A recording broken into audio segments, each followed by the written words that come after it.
My new Phin Vietnamese coffee brewer has been too enjoyable not to share.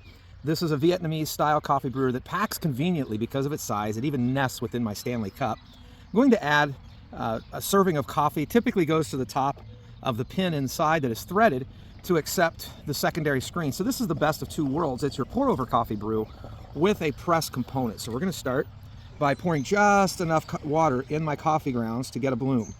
I'm going to let that bloom for just a second.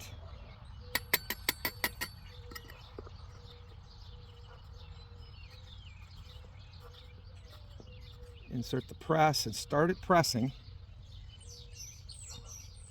Just a little more to bloom. Now this takes a little time, about 5 minutes per cup, and I'm actually allowing that to brew over a part of a cup of condensed milk. The Vietnamese tradition is condensed milk. And so we're just going to go ahead and top that off.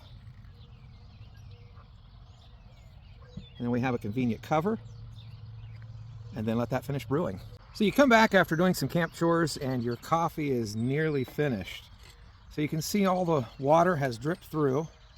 We're just going to give that press a little more turn. And that's going to press that coffee a little more, get all of those oils out of there. I'm going to give it just a little more water to pass through.